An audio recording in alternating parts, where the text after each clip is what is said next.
사도행전 3장 1절부터 10절까지의 말씀, 하나님 말씀 낭독할 때에 주의 음성 들으시기 바랍니다.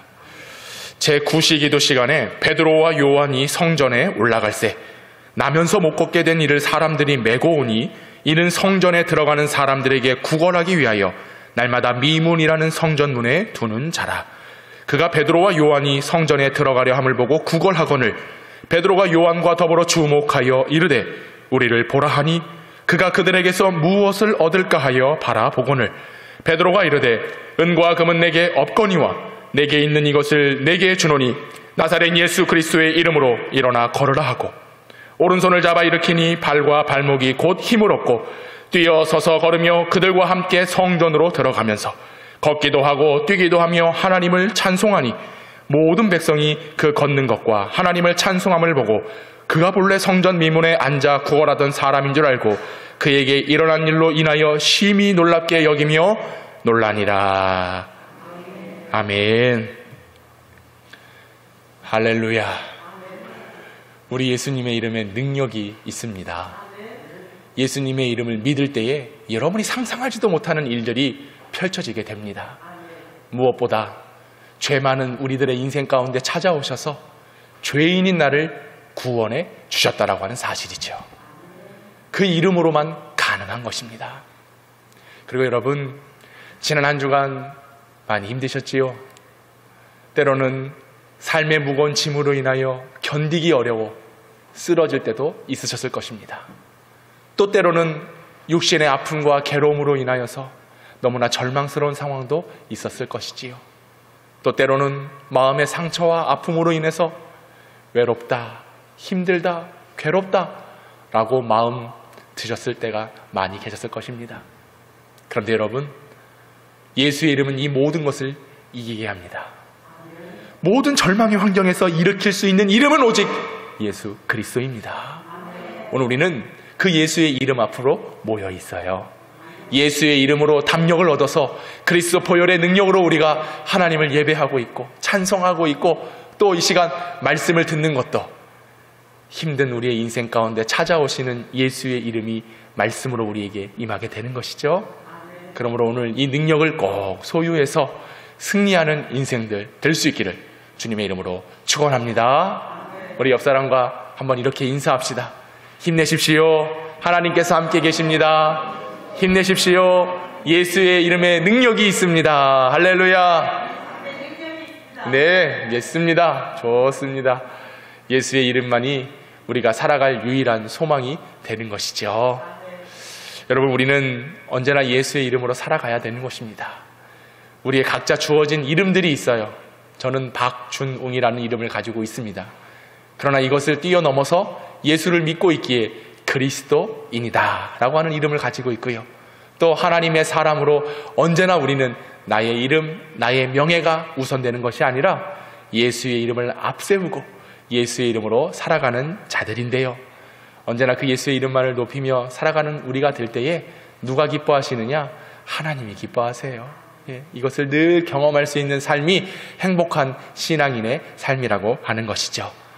자, 그러면 우리가 이 행복을 계속 유지하기 위해서는 또 어떠한 모습들이 필요할까? 사람의 유형을요, 도움의 차원에서 4가지로 분류할 수 있다고 합니다. 자, 여러분이 어느 쪽에 속하는지 한번 마음속으로 답을 해보시기를 바라겠는데요. 첫째는 언제나 다른 사람으로부터 도움을 받고자 하는 사람입니다. 그리고 두 번째는 도움을 주지도 않고 받지도 않는 사람.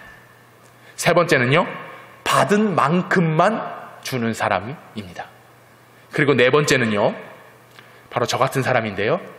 항상 표정들이 갑자기 왜 그래요? 항상 주려고 하고 도우려고 하고 나누려고 하는 사람입니다. 여러분, 어느 쪽에 속하시나요?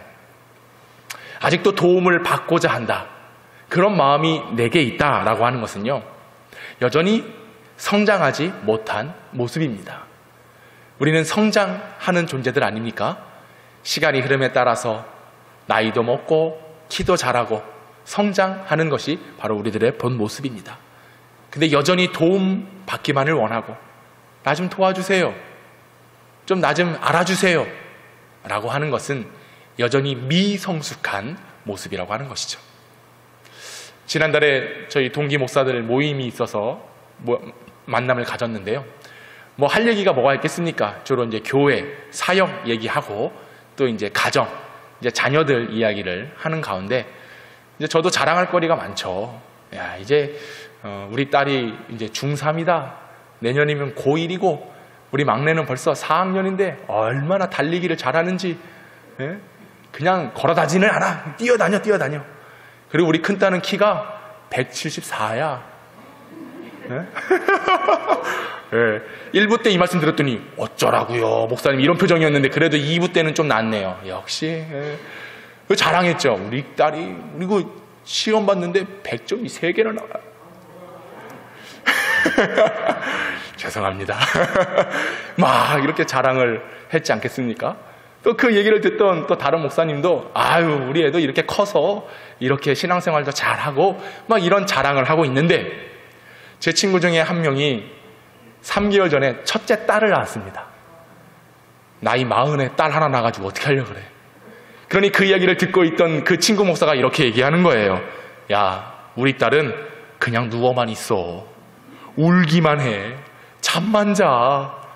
우리가 자식들 자랑 막 할 때 그 친구의 말은 이거였습니다. 아무것도 하지 않고 도움만을 바라고 있는 그 모습.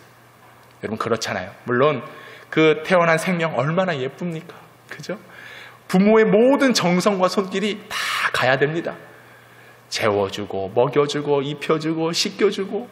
그래서 그 친구 저녁에 전화하면 뭐하냐 이러면 애기 씻기고 있어. 아이고 인생 참 나는 벌써 그거 18년 전에 다 끝냈어. 예. 그렇습니다 여러분. 근데 여러분 마침 우리도 여전히 그런 도움을 받기만을 원한다고 한다면 신생아예요. 아직도 어린 아이라고 하는 것입니다. 우리는 이제 장성했습니다.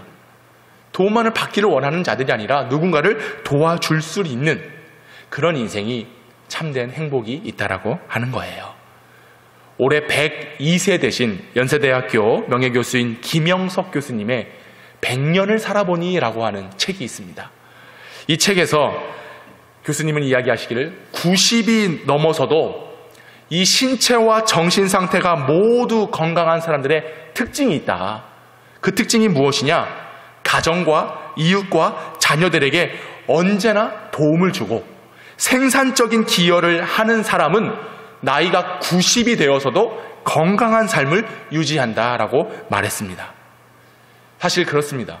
90이 넘으면 신체적 활동이 부자연스럽습니다. 자유롭지 않아요. 아마 90 아니더라도 벌써 50, 60만 돼도 아이고 몸이 이전 같지 않네. 다들 이렇게 말씀하시는 건 아니겠습니까? 근데 나이가 50이든 60이든 90이든 살아있는 것 하나가 있어요. 그게 뭐냐면 바로 정신력이라고 하는 겁니다. 마음이라고 하는 거예요.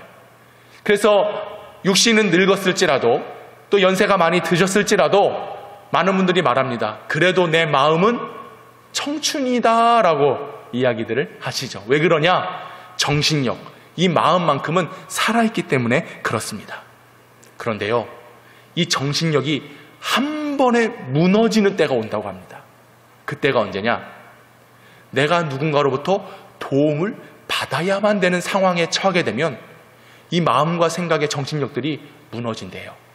왜냐하면 그래도 조금 힘들어도 내 스스로 밥도 먹고 걷고 다니고 활동을 했는데 그 모든 것을 못하게 되고 누군가가 씻겨줘야 되고 먹여줘야 되고 걸을 때도 함께 해주지 않으면 걷지 못하는 때가 찾아오게 되면 무기력감이 생겨버리고 그러므로 행복과 인생의 질이 낙후되어버리는 거예요. 그래서 정신력이 그때부터 희미해진다라고 하는 것입니다. 여러분 그런데 이 정신력이 희미해지고 또 어떤 무기력증이 왔을 때 이것을 전환하고 반전시킬 수 있는 것이 딱 한 가지가 있대요. 그게 뭐냐? 이 교수님이 말하기를 삶의 활력의 전환을 가져오기 위해서 도움을 받는 게 아니라 내가 누군가를 도와주기 시작하면 그때부터 이 생각의 전환이 막 일어나고 마음으로부터 그래, 나도 누군가를 도와주는 사람이야 라고 하는 용기들이 막 일어난다는 거예요. 그래서 건강하게, 행복하게, 오래 90이 넘어서도 장수하려고 한다면 뭐 하라는 거예요? 도와주는 사람이 되라는 거예요. 내가 나이 먹었으니까 이제 나를 섬겨야지, 나를 도와줘야지, 이런 마음이 아니라 내가 먼저 다가가서 조금 힘들고 어렵고 육신으로는 불편함이 있을지라도 마음만큼은 항상 무엇을 할 수 있을 만한 그런 마음과 생각으로 나아가면 건강을 이어갈 수 있다라는 말입니다. 여러분, 그렇습니다. 우리 성도들, 특별히 우리 교회 안에는 연로하신 많은 분들이 계십니다. 그러다 보니 이 계단 오르락내리락 하는 것도 힘들고요. 사실 1시간 이렇게 앉아서 예배 드리는 것도 때로는 어려울 때도 있습니다. 그러나 그때에 여러분이 이 자리에 앉아 계신 이것이 우리 많은 성도들에게 힘이 되고 도움이 된다라고 하는 것을 여러분 잊지 마시기 바랍니다. 예. 많은 권사님들이 그래요. 목사님, 이제 내가 다리가 아파서 이제 좀 몸이 불편해서 앞으로 어떻게 될지 모르겠어요. 그때 참 마음이 아파요. 그런데 여러분, 이곳에 와서 앉아 주시는 것만으로도, 이곳에서 함께 할 수 있는 것만으로도 큰 도움이 되고 우리 교회를 그렇게 건강하게 세워가는 것인 것을 여러분 기억하시기 바랍니다. 그러므로 나약한 마음, 이 정신력이 무너지면 안 돼요. 더 굳세고 더 강하게 도움받고자 하는 어린아이가 아니라 내가 누군가를 도와줘야지, 내가 나옴으로써 우리 목사님 힘나겠지. 힘나요. 진짜로 그렇습니다. 할렐루야. 그러니 그런 마음 가지고 나오시면 저뿐만 아니라 우리 많은 성도들이 힘을 얻고, 또 우리 청년들도, 야, 우리 어머니, 또 우리 할머니, 우리 권사님들이 이렇게까지 하시는데 나도 좀 더 해야 되겠다, 좀 이렇게 했으면 좋겠는데 또 그렇게 되겠지요. 예, 그렇게 그런 마음들로 나아갈 때에 마음이 나약해지지 않아요. 우리의 삶의 질이 더 풍성해질 수 있다라고 하는 사실입니다. 그럼 여러분, 가지고 있는 거 좀 베푸세요. 나누세요. 예? 어느 누군가가 아이고 권사님을 이런 걸 주세요. 여러분, 사실 받을 때보다 줄 때 더 기쁜 겁니다. 예. 받는 사람은요, 아유 뭘 이런 걸 주세요, 약간 이런 표정이야. 근데 주었을 때는요, 그냥 기분이 좋은 거예요. 해봤어야 알지. 예? 한번 해보십시오. 줄 때 마음이 더 행복한 거예요. 우리 예수님도 받는 자보다 주는 자가 더 복되다 말씀하셨어요. 누가복음 6장에 보면 주라, 그리하면 너희에게 줄 것이니 곧 후히 되어 누르고 흔들어 넘치도록 하여 너희에게 안겨주리라 말씀하셨습니다. 줘보라는 거예요. 베풀어 보라는 거예요. 나눠보라는 거예요. 도와주라. 그러면 내가 너희에게 후히 되어 누르고 흔들어 넘치도록 하여 안겨주리라. 잠언에도 보면 구제하기를 좋아하는 자는 풍족하여질 것이고 그의 얼굴이 윤택하게 되리라 말씀하셨어요. 그러니까 얼굴이 그냥 늘 어두운 사람들 있지 않습니까? 예. 사랑도 받을 줄도 모르고 줄 줄도 모르는 사람들은 늘 어두워. 그런데 얼굴이 윤택한 자들은 어떤 사람들이겠습니까? 구제하고 선을 행하고 나누고 베풀고 그러면서 도로 받게 되는 거예요. 그렇잖아요. 전도서에도 보면 내 떡을 물 위에 던져버려라. 예? 그럼 난 뭐 먹어요? 난 가진 게 없는데요. 그런데 여러 날 후에 도로 찾으리라. 이게 하나님의 방법이에요. 하나님께서 우리 인생을 그렇게 살아가도록 하셨습니다. 근데 문제는 뭐예요? 항상 우리는 은혜도 받고 사랑도 받고 감동도 받고 오늘도 아마 귀한 말씀을 통해서 내게 이런 말씀을 주시다니 참 하나님 감사합니다. 그러면서도 받은 바의 은혜의 고백이 없어. 언제나 받기만 했을 뿐 내놓지 않는 거죠. 헌신하지 않습니다. 그러니 여전히 우리의 인생이 실패하고 어려울 수밖에 없다라고 하는 거예요.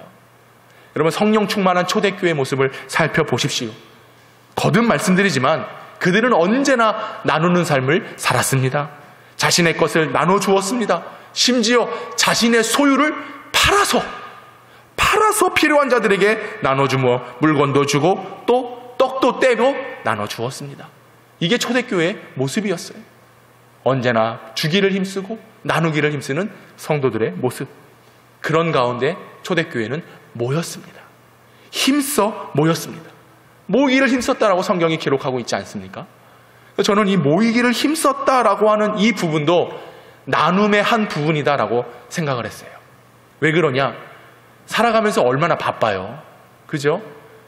세워놓은 목표를 향하여 그것을 이루기 위해서, 꿈을 꾸기 위해서 여러 가지 계획들을 가지고 인생을 살아갑니다. 하루의 삶이 얼마나 바쁜지 몰라요. 하루에 나와서 일도 해야 되죠. 사람들도 만나야 되죠. 또 뭐 어떤 필요한 작업들도 해야 되죠. 집에 와서는 또 가정일도 돌봐야 되죠. 아이고, 너무나 바빠. 우리 한국 사회는 더 바빠. 그냥 빨리 하면서 그냥 바쁜 사회를 살아갑니다. 당시에 초대교회 사람들은 안 그랬을까요? 다 삶을 살아가는 사람들이잖아요. 그런데 모이기에 힘썼다. 이것은 무엇을 의미하겠습니까? 내 바쁜 시간, 이마저도 교회를 위해서, 성도를 위해서 그렇게 떼어내서 모였다라는 거예요. 시간을 나누어서, 시간을 포기하고 하나님의 영광을 위해서 나아갔다라고 하는 것. 오늘 이게 우리 성도들에게 좀 있었으면 좋겠습니다. 살아가면서 참 바쁘죠. 할 일도 많습니다. 그런데 시간도 하나님께서 주신 시간이잖아요. 경건 생활을 유익을 위해서 하나님께 드려지는 시간. 그런 시간이 좀 있었으면 좋겠습니다. 여러분, 주님 부르시면요, 우리는 영원히 주님의 나라에서 찬송하는 존재들로 바뀌어질 것입니다. 믿으시죠? 또 주님 오시는 날까지 우리는 평안히 안식할 것입니다. 잠들 거예요. 근데 이제 어차피 죽으면 평생 잘 거. 좀 깨워서 예? 얼마 남지 않았어요. 좀 여러분의 시간을 좀 나누어서 새벽에도 좀 깨어 나오시고 우리 시간 예배 시간에 참석하셔서 그렇게 교회를 세워갔으면 좋겠다는 말씀 드립니다. 예, 얼마 남지 않았어요. 예. 사실요, 그래요. 연세가 드시면 새벽에 나와서 기도하고 싶어도 기도 못해요. 그 나오는 것조차 힘들어서 쉽지 않은 것입니다. 그런데 힘 주셨을 때 감당해 보십시오. 예. 그거 결코 헛되지 않습니다. 내 시간이 아니잖아요. 하나님의 시간이잖아요. 가장 귀한 첫 시간, 하루의 첫 시간 얼마나 감사해요. 여러분, 잠들면요 몰라요. 죽어지는 거예요. 근데 하루를 또 허락하게 하시고 숨을 쉬게 하시고 살아가게 하신 하나님의 은혜가 얼마나 큽니까? 그럼 그 귀한 시간 나와서 기도도 하시고, 또 그게 좀 안 된다고 하시는 분들은 가정에서, 근데 난 집에서 기도한다는 사람들 잘 못 믿어요. 왜냐? 기도 안 되거든요. 기도 안 돼요. 얼마 전에도 어떤 동네 주민분이 지나가시면서 목사님, 교회가 잠겨 있어요. 그래서 예, 잠겨 있습니다. 좀 시간 나서 기도를 좀 하고 싶은데 교회가 문이 잠겨 있어서 기도하기가 참 어렵습니다. 이런 얘기를 하시더라고요. 그래서 오시면 언제든지 문 열어드리겠습니다. 예. 근데 그분이 어떤 말씀을 하시느냐? 집에서 기도하려고 그렇게 하는데 기도가 안 된다는 거예요. 예, 맞아요. 집에서는 할 게 얼마나 많습니까? 기도하다가도 아이고 저 설거지를 빨리 해야 되는데, 기도하다가도 아이고 내가 빨래를 널었나 빨래를 겠나, 이런 잡생각 속에 뭔 기도를 해? 예? 안 되는 거예요. 주님의 전에 와서 기도할 수 있는 성도들 될 수 있길 바랍니다. 예. 아멘 소리가 작은 걸 보니까 내일도 뻔할 뻔이겠네요. 예. 다시 한번 부탁드립니다. 그 시간 하나님을 위해 드리십시오. 예. 우리는 하나님께 너무 많은 거 받았잖아요. 그럼 그 한 시간 못 드립니까? 그것 좀 드리고 하세요. 예? 말로만 그냥 목사님 내가 기도하는데요, 말로만 내가 다 아는데요, 난 모르겠어. 그런 거 나는 나한테 뭐 아시겠지만 난 모른다니까요. 나와야, 함께 해야 꼭 그런 마음의 결단이 있었으면 좋겠습니다. 제가 말씀드리잖아요. 작심 3일이라도 하세요. 작심 3일이라도. 그리고 3일 만에 포기할지라도 그때 또 작심 3일 하면 돼. 할렐루야. 이런 것까지 알려줘야 됩니까? 그러다 보면 어느 순간 습관이 돼요. 저도요, 아우 이러고 일어나요. 더 자고 싶은데, 아우. 그 울음소리가 아마 저 들리나 몰라. 저 현대아파트, 저 한진아파트까지 들려야 되는데 말이지. 예. 아우 이러고 일어난다니까 저도. 그런데 일어날 수밖에 없어요. 왜? 그래도 주님 오늘 깨워주시니, 기도하라 하시니, 말씀 듣게 하시니, 할렐루야. 오늘 본문에 도움을 주려고 하는 사람이 나오고요. 도움만을 받으려고 하는 사람이 나옵니다. 도움을 주려고 하는 사람이 누굽니까? 바로 베드로와 요한입니다. 그런데 성전 미문에 앉아서 구걸하는 한 사람. 이 사람은 무엇을 얻을까 도움만 바라보는 사람이었습니다. 오늘 본문의 3절부터 5절까지의 말씀인데요. 제가 읽어드리겠습니다. 그가 베드로와 요한이 성전에 들어가려 함을 보고 구걸하거늘 베드로가 요한과 더불어 주목하여 이르되 우리를 보라 하니 그가 그들에게서 무엇을 얻을까 하여 바라보거늘. 성전 미문에 나면서부터 걷지 못했던 한 사람이 나옵니다. 이 사람은 언제나 도움이 필요한 사람이었습니다. 걷지 못하니까. 그래서 오늘 성경의 본문에도 보면 2절에 보니까 나면서 못 걷게 된 이를 사람들이 메고 왔다. 사람들이 메어가지고 성전 미문에 앉혀놔야 간신히 거기서 구걸할 수 있는 인생이었습니다. 도움 없이는 아무것도 할 수 없는 인생이었죠. 사도행전 4장 22절에 보면 이 사람의 나이가 나옵니다. 이 사람의 나이가 40여세, 40세 정도 되었다라고 추측해 볼 수가 있지요. 요즘은 평균 100세 시대입니다. 100세 이상도 살아가는 시대이지요. 근데 1900년대까지만 해도 우리나라 기준으로 남자들의 평균 수명이 48세였습니다. 여자들은 51세. 지금은 많이 없어졌는데요. 한 20년 전만 해도요. 환갑이 되면 뭐 했어요? 환갑 잔치했어요. 왜 그랬느냐? 50을 넘기기가 쉽지 않은 거예요. 평균 수명으로 인해서. 그러니까 환갑 61이 되면 그냥 막 기록할 만한, 축하할 만한 일이었어요. 왜냐하면 장수로 여겼기 때문에. 그래서 그 생일을 기념으로 맞이해서 환갑잔치를 열었습니다. 근데 지금은 환갑잔치 한다 그러면은 사실 욕먹는다 그럽니다. 예. 환갑잔치는 무슨 환갑. 전에 목사님들 말 들어보면요. 이전엔 참 바빴대요. 토요일마다. 왜 바빴느냐? 곳곳마다 환갑잔치, 고이잔치, 칠순, 또 팔순, 또 거기에 결혼식 이러니까 토요일날 막 말씀 준비하고 막 그래야 되는 시간인데 막 이런 잔치들이 너무 많으니까 거기 가서 예배 드려주고 뭐 이런 게 참 많았다고 하는 거예요. 저도 교육전사 때 시절 생각해보면 그랬던 것 같아요. 환갑잔치 토요일마다 가고 또 결혼식 있으면 막 결혼식 쫓아가고 뭐 그랬던 시절이 있었는데 지금은 뭐 환갑잔치, 칠순 뭐 이런 거 없죠. 차라리 그 치를 비용을 어떻게 하라는 거예요? 내게 달라. 그래서 이제 여행 보내드리고 이제 그런 식으로 많이 어떤 문화가 바뀌었는데요. 우리나라도 전에 보니까 부모가 60이면 이 군대도 면제라고 했대요. 또 면제 아니면 이 방위병으로 6개월짜리 방위병으로 보직을 변경해 주던 그런 시대도 있었다라는 어떤 자료를 보았거든요. 그러니까 나이가 60, 70 되면은 상당한 장수를 한 것으로 인식을 했었죠. 근데 이게 불과 100년 전 일입니다. 근데 그보다도 더 전 이전이 2000년 전에 이 사람들의 수명을 생각해 보시고 40세라고 하면요. 이제 곧 가실 날이 멀지 않은 거예요. 예. 곧 부르심의 날을 기다리고 있는. 그런데 보십시오. 40평생 성전 미문에 앉아서 구걸을 하고 누군가의 도움을 받았던 그의 인생. 정말 절망적이지 않습니까? 정말로 내 인생 왜 이럴까? 한탄스럽지 않을까요? 모든 희망이 사라져버렸습니다. 그래서 결국 그 인생은 포기한 인생. 적막이 가득한 인생. 때로는 외로운 인생. 그런 인생을 살았던 사람입니다. 그런데 그런 인생에 기적적인 일이 일어나게 된 것이에요. 바로 어떤 일입니까? 베드로와 요한이 기도하기 위하여 성전 미문으로 가고 있는데 아니 평상시에는 없었을까요? 이 구걸하던 이 사람이 늘 있었단 말이죠.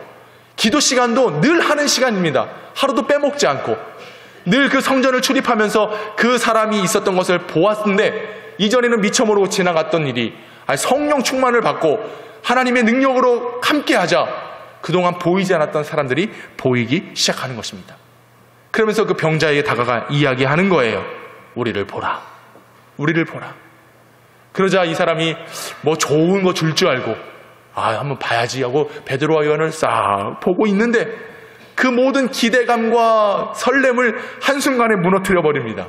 베드로가 뭘 얘기합니까? 6절 말씀. 우리 다 같이 한번 읽어볼까요? 6절 시작. 베드로가 이르되 은과 금은 내게 없거니와 내게 있는 이것을 내게 주노니 나사렛 예수 그리스도의 이름으로 일어나 걸으라. 아니, 이 사람이 원하는 건 뭐였어요? 돈이죠. 은과 금이죠. 근데 은과 금은 있어요, 없어요? 없다. 그러면서 뭘 얘기합니까? 내게 있는 것으로 내게 준다. 바로 무엇이냐? 나사렛 예수 그리스도의 이름이다라고 하는 겁니다. 그럴 때에 이 앉아있던 40평생 절망에 쪄들어 있던 이 사람의 인생이 회복되기 시작합니다. 어떻게 해요? 7절과 8절에 보니 오른손을 잡아 일으키니 발과 발목이 곧 힘을 얻고 뛰어서서 걸으며 그들과 함께 성전으로 들어가면서 걷기도 하고 뛰기도 하며 하나님을 찬송했다. 할렐루야. 예수의 이름이 선포되자 평생 앉아있던 그 사람이 다리에 힘을 얻고 발목에 힘을 얻고 걷고 일어나 뛰어 하나님을 찬송하는 놀라운 일이 일어나게 된 것입니다. 40평생 해결하지 못했던 그 문제를 말끔히 해결해 주셨습니다. 이제는 뭐 구걸이고 뭐고 더 이상 사람들의 도움을 받을 필요가 없는 인생이 되었습니다. 왜? 그는 하나님의 능력으로, 하나님의 도움으로, 하나님께서 일으켜 주심으로 새롭게 전환된 인생을 살게 되었기 때문에 그렇습니다. 여러분, 우리의 인생이 때로는 주저앉아 있을 때가 있어요. 그렇지 않습니까? 인생의 무거운 짐을 지고 살아가는 게 바로 우리들입니다. 그러니 때로는 그 자리에 풀썩 주저앉아서 아무것도 못하겠다, 난 답답하다, 때로는 외롭다, 이렇게 말하는 인생을 살곤 합니다. 저도 언제나 하나님 바라보면서 의지하면서 살겠노라 결단을 했고, 또 그렇게 사역을 통해서 하나님의 일을 하게 하셨고, 그러는 가운데 힘도 없고 또 주님을 가까이 할 수 있는 그런 시간들로 채워졌었습니다. 그런데 저도 인간인지라 때로는 무기력해져요. 힘이 빠져요.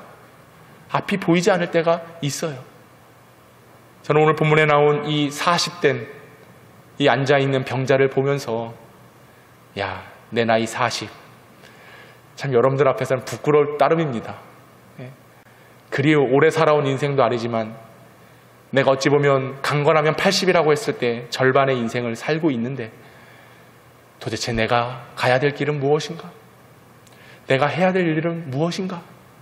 나를 향한 하나님의 계획은 어디에 있는가? 이런 깊은 고뇌 속에 자꾸 인간적인 생각이 들곤 했었습니다. 그러니 자꾸 뒤를 돌아보게 되고 숨게 되고 도망가고 싶고 이런 마음들이 막 인간적인 생각들이 드러나는 거예요. 그런데 가만 보니까 이것은 나의 삶의 문제가 아니라 내 스스로 그곳에 안주하고 앉아 있으려고, 누군가 도와주겠지, 아니 누군가 도와줘야 돼, 그래야 살 수 있어, 그래야 내가 뭔가 동력을 얻을 거야, 내 스스로 그런 착각 속에 빠져 있다 보니까 마치 이 성전 미문에 앉아있는 이 병자의 모습이 저의 모습으로 다가왔습니다. 저도 언제나 이 성전을 떠나지 않고 이곳에서 살고 있는 거 아니겠습니까?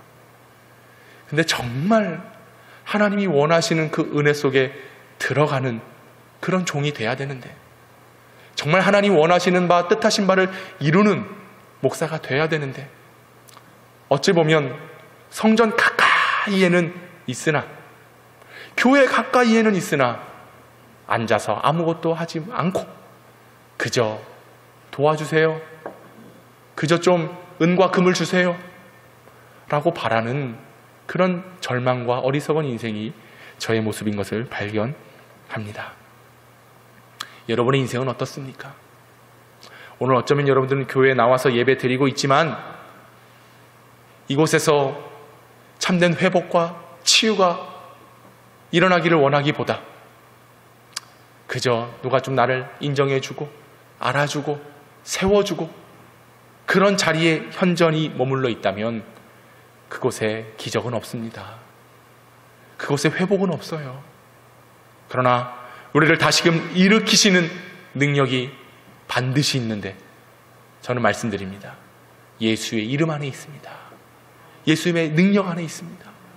그 예수를 붙잡아야지만 살아갈 수 있는 거지요. 우리의 인생의 근원적인 문제가 해결돼야 됩니다. 베드로가요, 그냥 몇 푼 주고 끝났으면 일시적인 거예요. 하루에 먹을 양식은 해결할 수 있었겠죠. 그런데 영원한 문제, 근원의 문제는 해결하지 못했을 것입니다. 그러기에 베드로는 은과 금은 없거니와 내게 있는 것으로 내게 주노니 곧 나사렛 예수 그리스도의 이름으로 일어나 걸으라 하는 그 명령과 선포가 이 병자를 근원적인 문제에서 해결함을 주는 주의 능력이게 된 것을 믿으시기 바랍니다. 저는 이 능력이 저에게 있기를 원해요.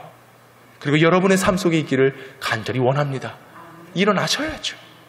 일어나 걷고 뛰며 이곳에서 하나님 찬양해야 되죠.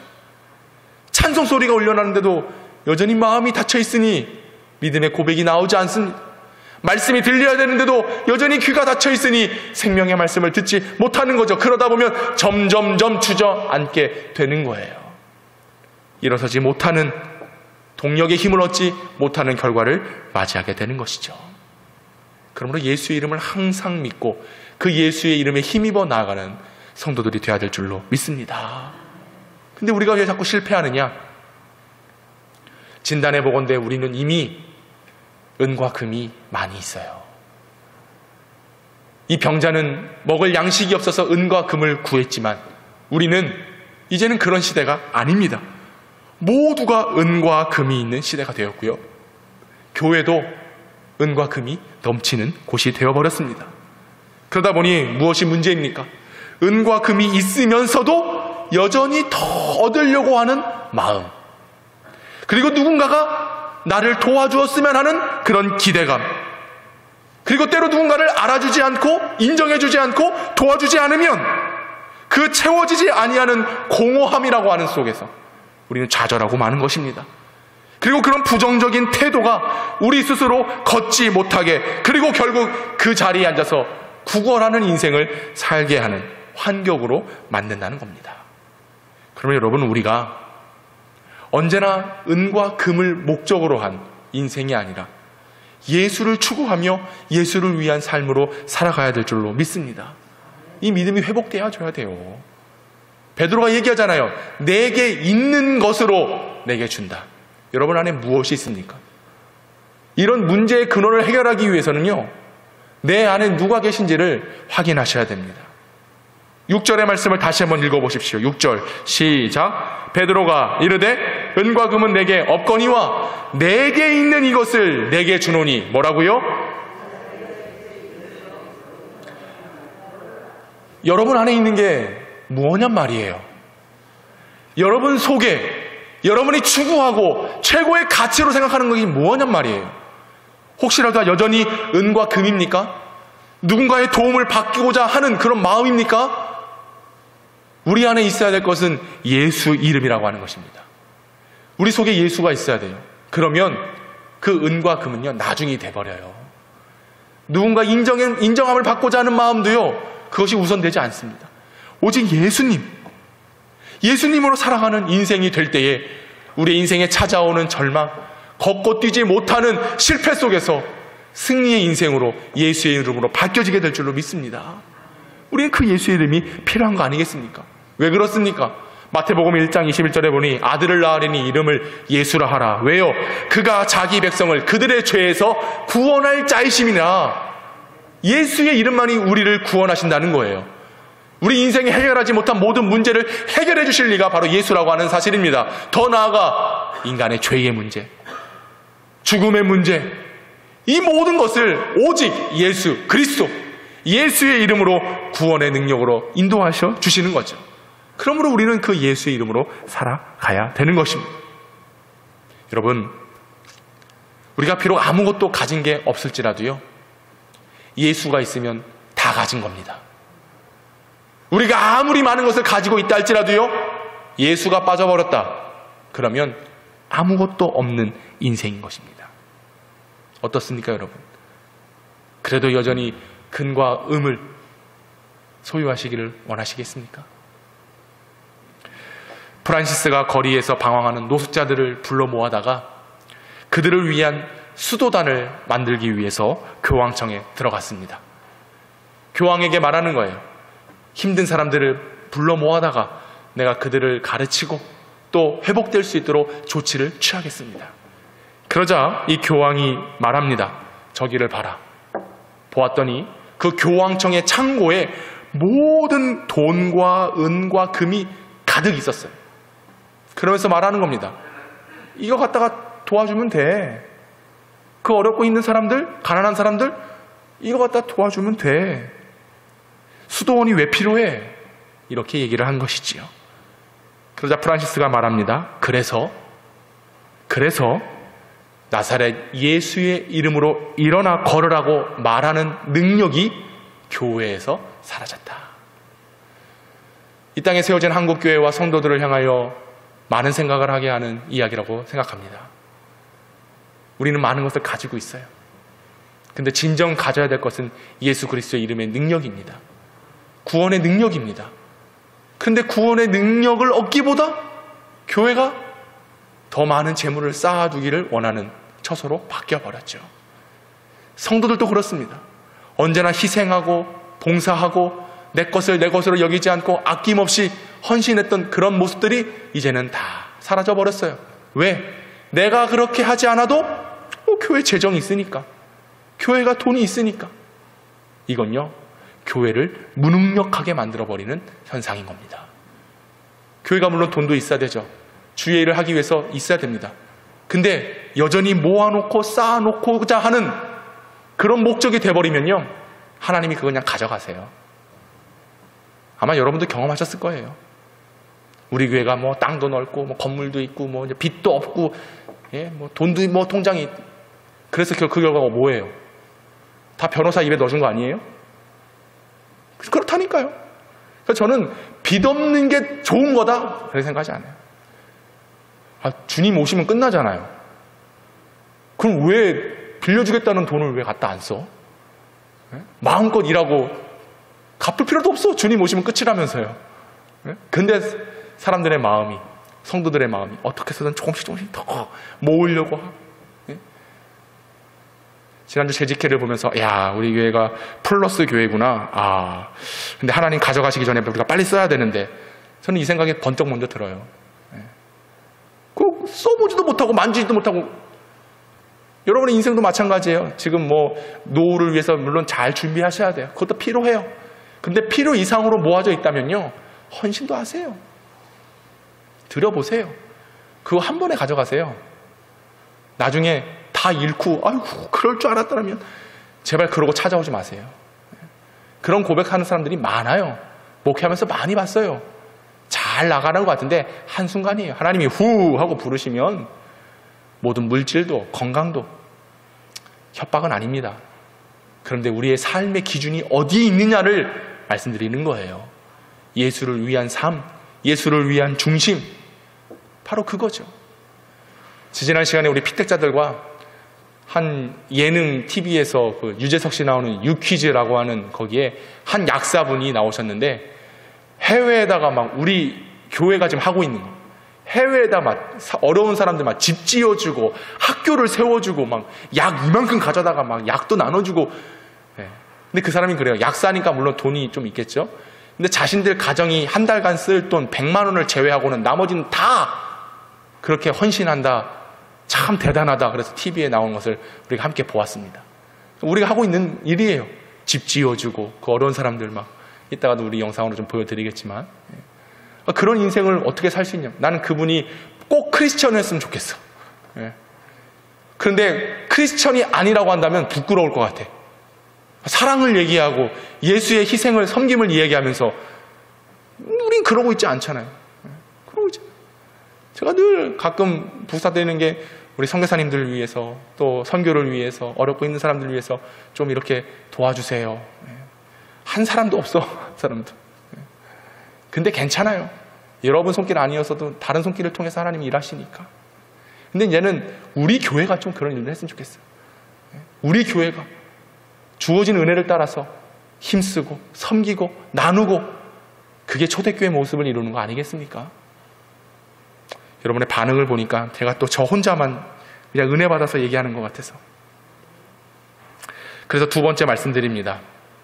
우리가 예수의 이름의 능력을 소유하기 위해서는요, 따라합시다. 손을 내밀어 잡아주는 인생이 되자. 예. 우리 속에 예수의 능력, 예수의 이름을 가지고 실패해서 승리한 인생이 되었다고 한다면 이제 우리가 누군가의 손을 잡아주는 인생이 되어야 됩니다. 오늘 7절의 말씀을 보십시오. 같이 읽어봅시다. 시작. 오른손을 잡아 일으키니 발과 발목이 곧 힘을 얻고. 누가 잡아준 거예요? 베드로가 그 병자의 손을 잡아 일으키니 곧 힘을 얻게 되었다. 우리는 누군가를 세워주는 사람들이 되어야 됩니다.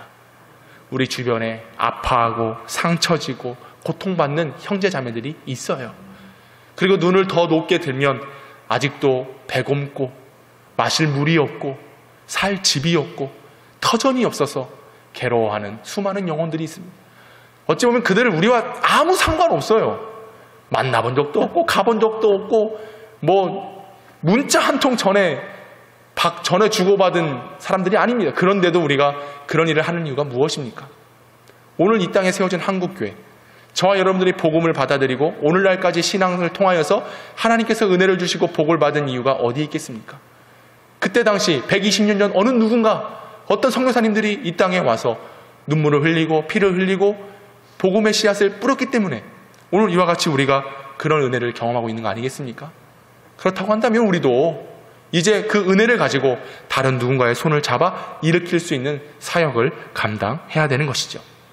그리고 우리 성도들 안에 혹 상처지고 아파하는 자들, 지쳐서 앉아 쓰러져 있는 자들, 그들 스스로 못 일어나요. 쓰러져 있는 자가 아무리 목사, 장로, 권사라고 해도요, 믿음이 약하면 못 일어나요. 누군가가 가서 잡아서 일으켜줘야 돼요. 쉬운 말로요, 오늘 이 병들어 있는, 앉아 있는 이 장애인 40년 동안 어디에 앉아 있었어요? 성전에 앉아 있었어요. 그러고 본다면 여러분, 우리 신앙생활 30년, 40년 성전 생활했어요. 근데 여전히 앉아만 있어요. 근데 이 앉아만 있던 신앙이요, 어떤 상처가 되잖아요, 시험이 들잖아요, 그러면 그 자리에 그냥 더 주저앉아, 털썩 주저앉아요. 못 일어나요. 그때 베드로가 뭐 어떻게 했어요? 40년 동안 구걸하던 그 인생의 손을 잡아, 난 이런 베드로와 같은 믿음이 여러분들에게 있기를 바랍니다. 무엇이 믿음이에요? 내가 뭐 잘하는 그 은사대로 막 하는 거, 그게 믿음인 것 같아요? 내가 할 수 있는 그 힘 가지고 막 하는 거, 나를 따르는 사람, 나를 좋아하는 사람, 그들과 함께 막 한다고 그게 믿음 생활이고 그게 신앙 생활인 것 같아요? 아니에요. 오해하지 마세요. 착각하지 마세요. 다가가서 손을 붙잡아주는 사람이 믿음 있는 사람입니다. 연약한 자를 위하여 가서 눈물을 흘릴 줄 아는 사람이 믿음 있는 사람들입니다. 오늘 예수의 마음, 예수의 심장, 예수의 심령으로 다가가야 될 곳은 어디입니까? 내 손길이 필요한 곳, 거기에 손을 내밀어야 되는 거죠. 난 절대 받아줄 수 없어. 난 절대 용서할 수 없어. 나는 절대 이해할 수 없어. 나는 이제 더 이상 그 사람 안 보기로 작정했어. 왜 앉아있는 거예요 여기에? 그런 마음으로 무슨 하나님을 섬긴다, 사랑한다 이야기를 합니까? 베드로가요, 나를 위한, 우리를 위한 그런 삶을 살지 않았습니다. 그전에는 그랬어요. 우리, 나. 근데 보십시오. 베드로와 요한이 어떻게 했는가?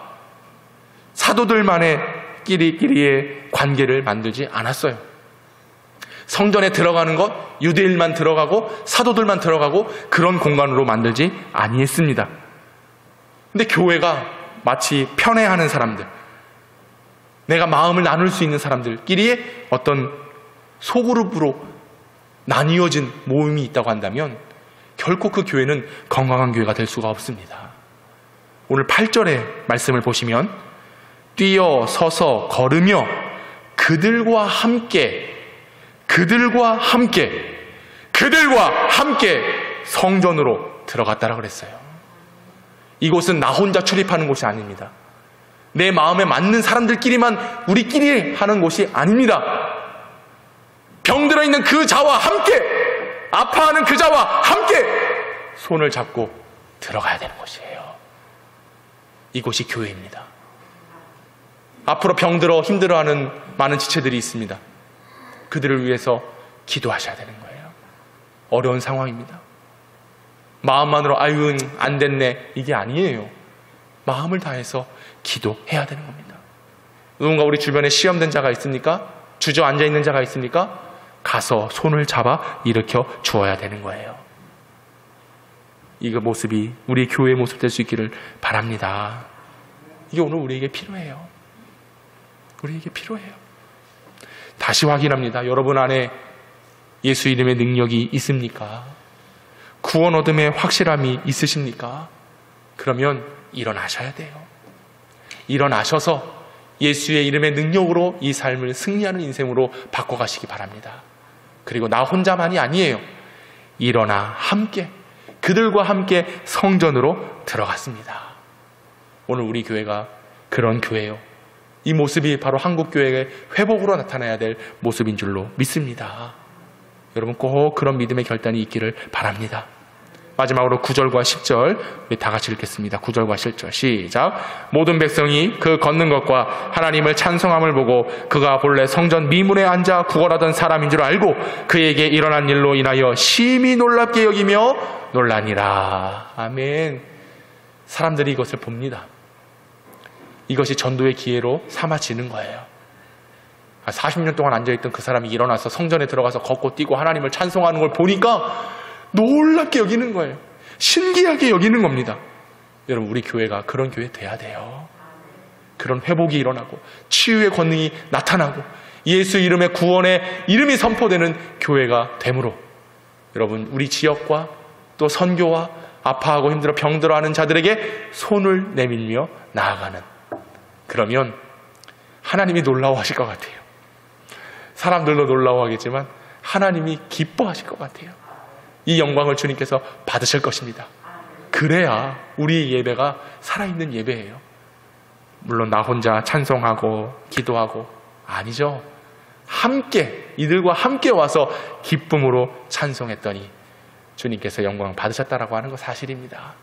오늘 이런 모습이 우리 교회와 또 저와 여러분에게 꼭 일어나 예수의 이름으로 일어나 걷고 뛰며 나아가는 그런 놀라운 기적이 나타날 수 있기를 주님의 이름으로 축원합니다. 기도합시다. 하나님